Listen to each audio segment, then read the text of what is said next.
नमस्ते। कोई दर्द नहीं, कोई लाभ नहीं।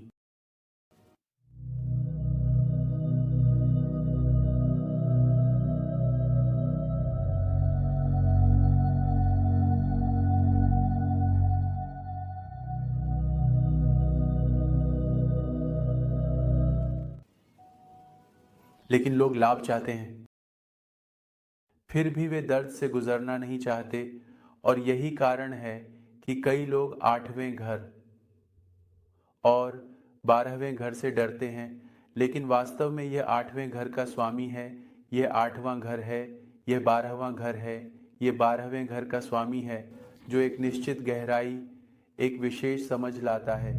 और इसलिए वे पुरुष और महिलाएं जिनके पास 8वें घर में ग्रह हैं, या जिनका 8वां घर का स्वामी बृहस्पति या केतु या सूर्य के साथ जुड़ा हुआ है, ये सभी पुरुष और महिलाएं जिनका 8वां घर का स्वामी प्रमुख है या 8वें घर में प्रमुख ग्रह हैं, इन सभी पुरुषों और महिलाओं के पास एक निश्चित गहराई की समझ होती है।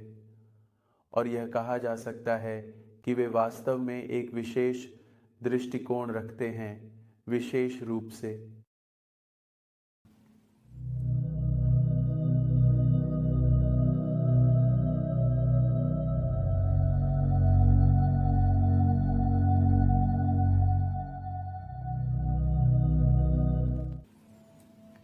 हमेशा याद रखें, सत्य दिया जाना चाहिए, लेकिन केवल उन लोगों को जिनके पास एक निश्चित गहराई की समझ हो।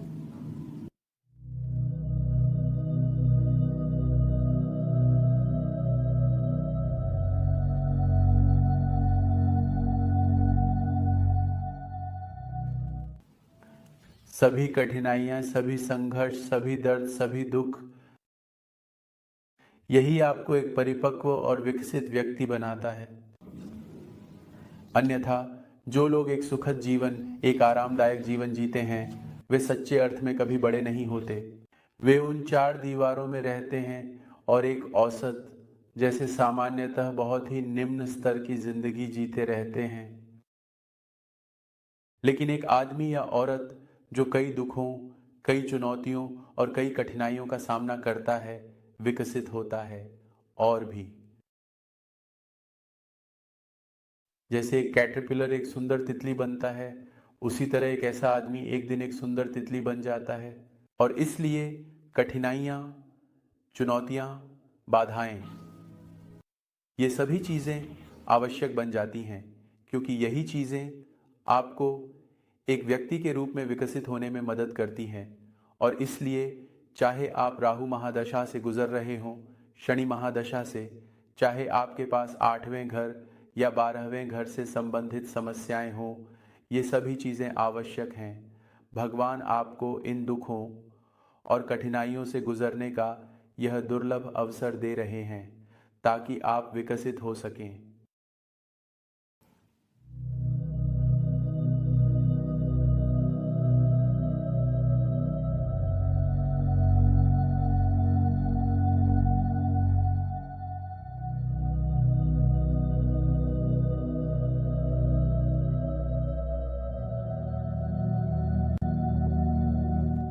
आमतौर पर माता पिता हमेशा चाहते हैं कि उनका बच्चा एक बहुत ही सुगम चरण से गुजरे। हर माता पिता सोचता है कि मेरा बच्चा, या हर माता पिता चाहता है कि मेरा बच्चा कभी भी किसी कठिनाई का सामना न करे, कभी भी किसी चुनौती का सामना न करे। और इस तरह के विचार प्रक्रिया से आप अपने बच्चे को एक प्लास्टिक गुलाब बना देते हैं। फिर ऐसा बच्चा अच्छा लगता है, उसके पास वो सब कुछ है जो किसी को चाहिए, लेकिन उसमें कोई सुगंध नहीं है। वह एक प्लास्टिक गुलाब बन गया है। लेकिन असली गुलाब को देखिए, यह सभी गर्मी का सामना करता है, ये सभी तूफानों का सामना करता है, ये सभी बारिशों का सामना करता है। और इन सभी चीज़ों के कारण इसमें एक विशेष सुगंध है, इसमें एक विशेष सुंदरता है। और यही कारण है कि बाधाएं, चुनौतियां और दुख आपको विकसित करने के लिए आवश्यक हैं।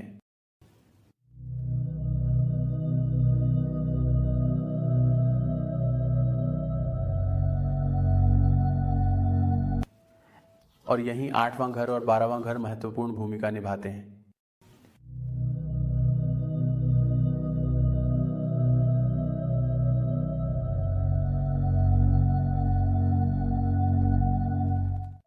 कुछ दिन पहले किसी ने पूछा कि मेरा लग्न मीन है और अब मैं जल्द ही अपनी शुक्र महादशा शुरू करने वाला हूं और शुक्र मेरे 8वें घर और 3rd घर का स्वामी है। तो व्यक्ति को डर था कि यह शुक्र महादशा उसके लिए बहुत कठिन हो सकती है। तो उसने यह सवाल पूछा कि मेरा लग्न मीन है, जल्द ही 8वें घर के स्वामी की महादशा शुरू होगी, तो यह कैसे होगा, मुझे क्या उम्मीद करनी चाहिए? और इस पॉडकास्ट में मैंने इस सवाल का जवाब दिया है। इस उत्तर के माध्यम से आप सभी जो अपने 8वें घर के स्वामी की महादशा शुरू करने वाले हैं, कुछ अंतर्दृष्टियाँ प्राप्त करेंगे जो आपको यह समझने में मदद करेंगी कि 8वें घर की महादशा या 8वें घर के स्वामी की महादशा बुरी नहीं है, बल्कि अत्यधिक साहसिक है।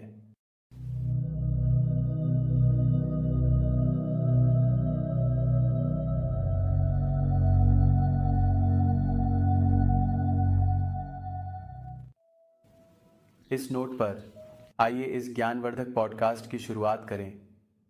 8वें घर के स्वामी महादशा पर।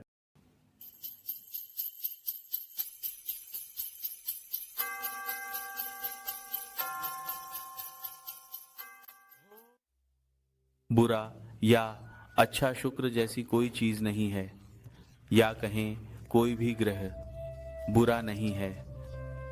हर ग्रह मन का एक संदेश है, आपको सुधारने और जागृत करने का एक मिशन है। यदि आप सकारात्मक रहते हैं तो यहाँ तक कि एक दुख भी एक छिपा हुआ आशीर्वाद बन सकता है। मीन लग्न के लिए शुक्र हानिकारक नहीं है।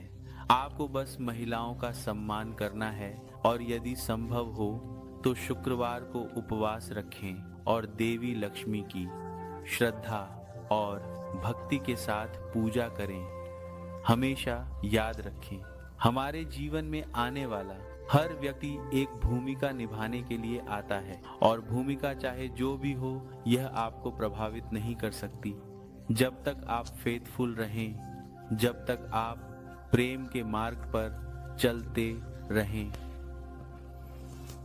रूमी कहते हैं, प्रेम के मार्ग पर हम न तो अपने जीवन के मालिक हैं और न ही स्वामी। हम केवल मास्टर पेंटर के हाथ में एक ब्रश हैं। मीन लग्न के लिए शुक्र की महादशा परिवर्तन का एक अद्भुत काल है। मीन के लिए लग्न में शुक्र 8वें घर का स्वामी और तीसरे घर का स्वामी बनता है। एक महान साहसिकता आपका इंतजार कर रही है। दिलचस्प बात, कई लोग इस तथ्य से अवगत नहीं हैं कि रोमांस शब्द अंग्रेजी शब्दकोश में साहसिकता के रूप में परिभाषित किया गया है। यह वह समय है जब आप जोखिम उठा सकते हैं, वह हासिल कर सकता है जो अन्य नहीं। यदि आप असामान्य को जोखिम में डालने के लिए तैयार नहीं हैं, तो आपको सामान्य पर संतोष करना होगा।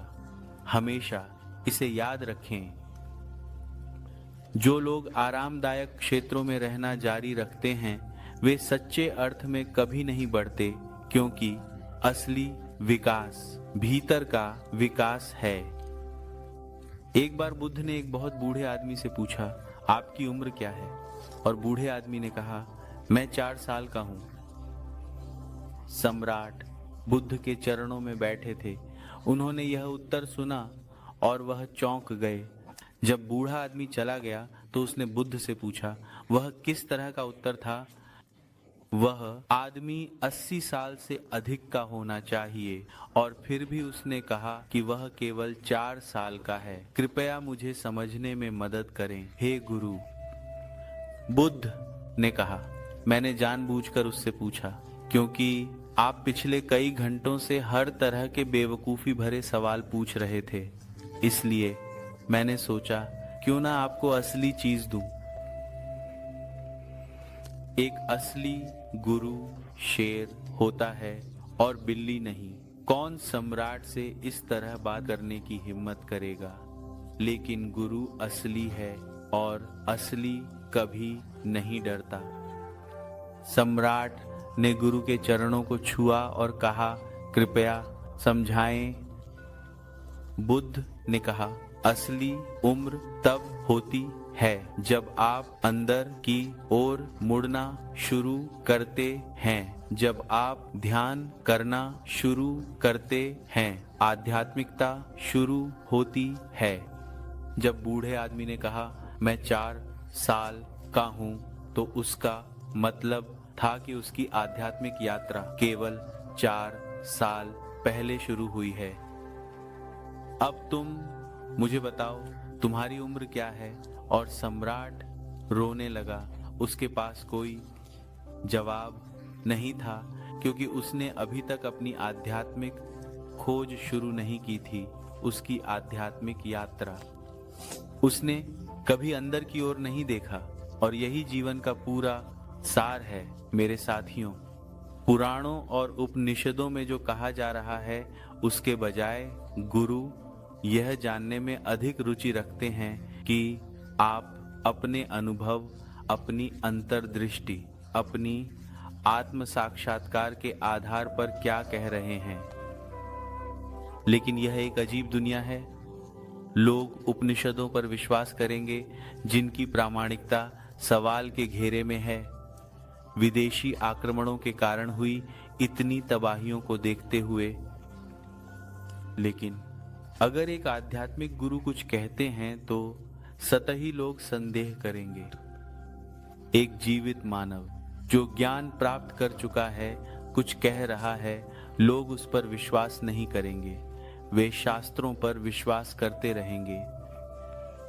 यह नया नहीं है, यह हर मसीह के साथ हुआ है, चाहे वह वीनस, बुद्ध हो, महावीर हो या साईं बाबा। आप केवल तभी वीनस से डरेंगे जब आप जोखिम लेने से डरते हैं। इस अद्भुत वीनस महादशा के समय का उपयोग करते हुए आत्म परिवर्तन का अनुभव करने में। मेरे करीबी अनुयायियों के लिए मैं यह तथ्य उजागर करना चाहता हूँ कि लोग आध्यात्मिकता के बारे में बहुत बात करेंगे, लेकिन अगर आप उनसे पहले कूदने और बाद में सोचने के लिए कहते हैं, तो 100 में से केवल एक ही आगे बढ़कर अज्ञात में कूदेगा। और केवल वही लोग जो कूदते हैं वे परे, दिव्य और ईश्वरीय का अनुभव कर सकते हैं। आम तौर पर लोग कहते हैं कूदने से पहले 2 बार सोचें, लेकिन गुरु कहते हैं पहले कूदो और फिर जितना चाहो सोचो। 8वें घर के स्वामी और 3rd घर के स्वामी की महादशा, मीन लग्न के मामले में यह सभी रोमांस, जोखिम और जीवन को इस अद्भुत यात्रा के रूप में आनंदित करने के बारे में है। 8वें घर के स्वामी की महादशा आपके भीतर एक महान परिवर्तन लाती है, और असली परिवर्तन वह है जो अंदर से बाहर होता है। लोग मृत्यु के बाद के जीवन के बारे में अधिक रुचि रखते हैं, जबकि वास्तविकता में आपको मृत्यु से पहले अपने जीवन को पूरी तरह जीना चाहिए। सच्चा सवाल यह नहीं है कि क्या मृत्यु के बाद जीवन मौजूद है। सच्चा सवाल यह है कि क्या आप मृत्यु से पहले जीवित हैं। जब आप जोखिम उठाते हैं, जब आप साहसी होते हैं, जब आप दिल का अनुसरण करते हैं कि परिवर्तन होता है। 8वां घर और 8वें घर का स्वामी पूरी तरह से परिवर्तन, आंतरिक परिवर्तन के बारे में है। सभी मानव समस्याओं का महान समाधान व्यक्तिगत आंतरिक परिवर्तन है। सच्चा रस केवल 8वें घर और 12वें घर की गहरी घाटियों में पाया जा सकता है, और यह इन गहरी घाटियों के माध्यम से ही महान पर्वत अर्थात महान लोग विकसित हुए हैं। कुछ बेहतरीन मानवों के 8वें घर और 12वें घर में प्रमुख ग्रह रहे हैं, लेकिन लोग सतही होते हैं। वे 8वें घर और 12वें घर से उसी तरह डरते हैं जैसे जंगल के जानवर शेर और बाघ से डरते हैं। 8वां और 12वां घर वह स्थान है जहां सबसे महान आध्यात्मिक प्राणी निवास करते हैं। वे चार्ट में सुरक्षित घरों की उन सामान्य 4 दीवारों में फंसे नहीं रह सकते। वे शेर हैं, वे स्वतंत्र रहते हैं, वे नाचते हैं, वे जीवन का जश्न मनाते हैं। उनकी दहाड़ वास्तव में स्वतंत्रता की दहाड़ है। दुनिया में सबसे बड़ा डर दूसरों की राय का है, और जिस क्षण आप भीड़ से न डरें, आप अब एक जहाज नहीं रह जाते, आप एक शेर बन जाते हैं। आपके दिल में एक महान दहाड़ उठती है, स्वतंत्रता की दहाड़। दिलचस्प बात यह है कि जो लोग शेर हैं, जो स्वतंत्रता को पसंद करते हैं, वे स्वाभाविक रूप से मेरी ओर आकर्षित होते हैं, क्योंकि शेर केवल शेर के पास आएगा। यह मुझे एक सुंदर कहानी की याद दिलाता है। एक शेर का बच्चा था और वह जंगल में खो गया। एक भेड़ों के झुंड ने उसका पालन पोषण किया और वह भेड़ों के झुंड के साथ घूमने लगा। एक दिन एक बहुत बूढ़ा शेर गुजर रहा था और उसने देखा कि एक युवा शेर भेड़ों के झुंड के साथ घूम रहा है। बूढ़ा शेर लुढ़क गया और भेड़ें चारों ओर दौड़ने लगी। युवा शेर भी भागने लगा। आप देखिए, भेड़ों के साथ रहने के कारण युवा शेर ने भी यह मानना शुरू कर दिया कि वह भी एक भेड़ है। जीवन इस तरह है, जब आप एक भेड़ के साथ होते हैं तो आप अपनी असली पहचान भूल जाते हैं। आप भूल जाते हैं कि आप हो भी एक शेर हैं, और इसलिए बूढ़ा शेर युवा शेर को पकड़कर उसे गुफा में ले गया। युवा शेर भेड़ की तरह रोता रहा। फिर बूढ़ा शेर उसे नदी के पास ले गया। उस नदी के पानी में युवा शेर ने पहली बार अपनी असली पहचान देखी। उसने नदी के पानी में बूढ़े शेर का प्रतिबिंब भी देखा और उसे एहसास हुआ कि वह एक शेर है। और फिर उसने पहली बार दहाड़ मारी। पूरा जंगल कांप उठा। उन्हें एहसास हुआ कि शेर आ गया है। और इस तरह भगवान हैं मेरे साथियों, इस तरह मास्टर हैं, इस तरह बुद्ध हैं, इस तरह वीनस हैं, इस तरह महावीर हैं। वे उस बूढ़े शेर की तरह हैं जो हमें सभी को यह एहसास दिलाते हैं कि हम भेड़ नहीं बल्कि शेर हैं। एक शेर कभी जीवन के खतरों, जोखिमों और रोमांचों से नहीं डरता। इसी तरह मैं अपने सभी करीबी अनुयायियों और श्रोताओं से अपील करता हूं कि 8वें घर और 12वें घर से न डरें। याद रखें, आप एक शेर हैं। मेरे सभी श्रोताओं और अनुयायियों को प्यार। धन्य रहें और इस पर ध्यान केंद्रित करें कि शास्त्र क्या कहते हैं, बल्कि इस पर कि आपका अनुभव क्या कहता है, आपका आत्मा क्या कहता है, क्योंकि यही असली बुद्धिमत्ता, दिव्य बुद्धिमत्ता का संकेत है। बुद्धिमान व्यक्ति अपने मन पर निर्भर करता है, अपनी अंतर्दृष्टि पर। वह अपने अस्तित्व पर विश्वास करता है। वह खुद से प्यार करता है और खुद का सम्मान करता है। भगवान रावण महावीर कहते हैं, आपकी अपनी आत्मानुभव, आपकी अपनी आत्मा पूछताछ इस मानवता की दुनिया के लिए सबसे बड़ा सेवा है। जीवन की असली यात्रा तब शुरू होती है जब आप अपने आप से वह एक महत्वपूर्ण प्रश्न पूछना शुरू करते हैं, मैं कौन हूँ। ध्यान करें, प्यार करें और छोड़ दें। जय श्री गणेश, जय गुरु।